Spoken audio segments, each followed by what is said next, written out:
am the amazing atheist.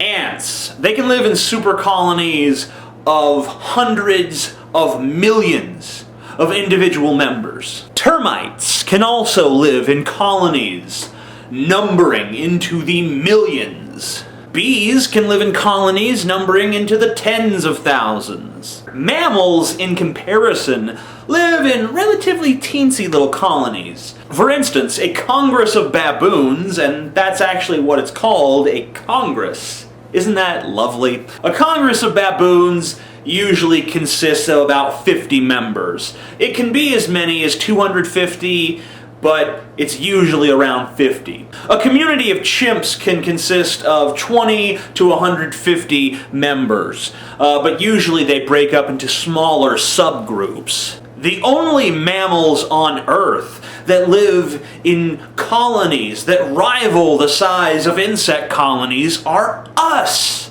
human beings, Homo sapiens. We are the weird outsiders of the mammalian community. We're the ones who cluster into these groups of hundreds or thousands or hundreds of thousands or millions or billions of units, or people as you would call them. The average human colony, you would call them a town or a city, consists of around 6,500 members, but they can grow as large as 13 million members, as evidenced by Tokyo, Japan. But the super colonies, that's a bunch of colonies that are connected together by some sort of central organization, can grow as large as 1.3 billion members, as evidenced by China. In America, the central nerve of any colony, the core of the colony, the queen of the colony, is Wal-Mart. You watch the TV, or you watch things on the internet, or on YouTube, and you see advertisements and they tell you what you want.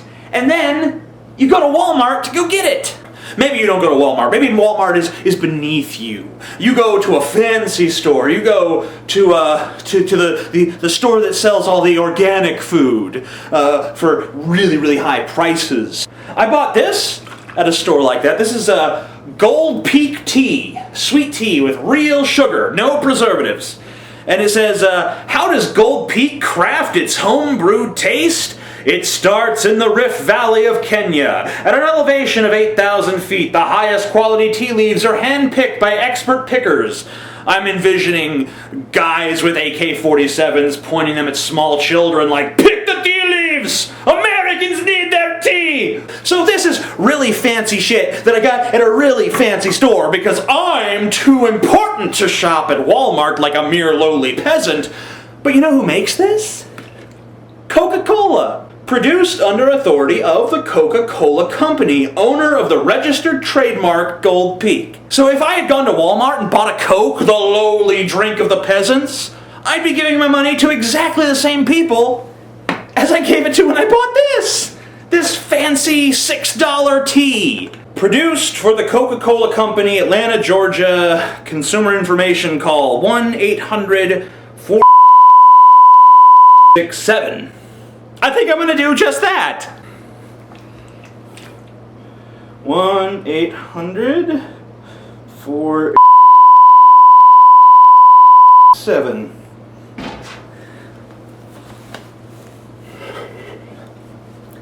I'm on hold.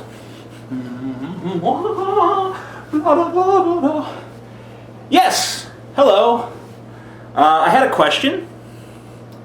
Thank you. I just wanted to know if there is any liquid on the surface of this planet that I could put into my body that you guys don't own. They hung up on me. That's okay though, because we all know the answer. The Amazing Atheist is brought to you by Gold Peak Tea, picked at gunpoint by starving Kenyan children. Ah, oppression tastes good. My point is that Walmart is the queen. She is the one that sustains us. She is the one that orders us. Fuck fuck the mayor. The mayor doesn't decide shit. The mayor follows the people, and the people are going to fucking Wal-Mart. I don't know about your town, but in my town, there is nowhere more crowded than Wal-Mart. And this hypothesis was confirmed to me. That was really high-pitched. Okay. And this hypothesis was confirmed to me the other day when I was in Walmart, and I got in line, in the very back of the line. I'm not cutting anybody. I am in the back of the line. And a guy at the front of the line says, "Hey, sir, this line is closed." And I looked at the sign, and it was still lit up. And I was like, they should change the sign. And he looked at the sign, but by this time the woman had actually turned it off. And so he said to me, "Sign is off, buddy!" Really angry, like pissed off, like he wanted to fuck me up. He doesn't work for Walmart. He's just a guy in line. But he's sticking up for Walmart. He is defending Walmart. And then I went into another line. There's a cluster of 4 little automated checkouts. I guess there's just supposed to be one line for all 4 checkouts, but I didn't know that. So I got in line behind one guy. I guess there were some other people that were waiting back there, but they looked like they were waiting for this other self-checkout to open. And this guy looks at me and says, "Line back that way." Just like that. Line back that way. With that caveman grammar and everything. Line back that way. So I'm like, whoa, okay, sorry. I just cannot get it right today. Once again, someone sticking up for Walmart. I was not impeding him in any way, shape, or form.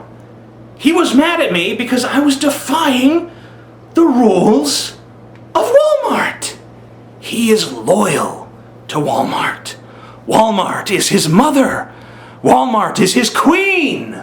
Walmart is where he goes to get all of his fine merchandise.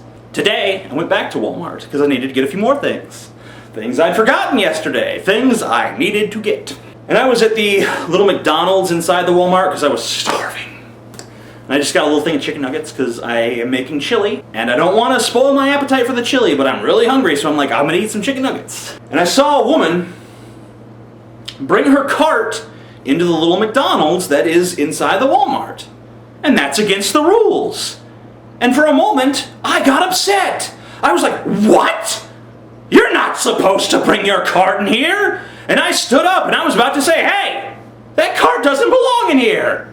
And then I realized, wait a minute, I don't care.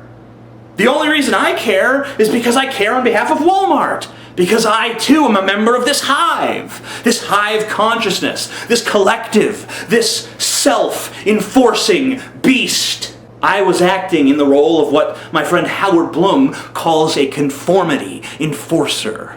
To me, it's kind of scary. Maybe you guys just think it's a bunch of far-fetched nonsense, and I'm just being comical, and isn't that funny? Walmart is a hive, people as insects. What outrageous thing will he say next?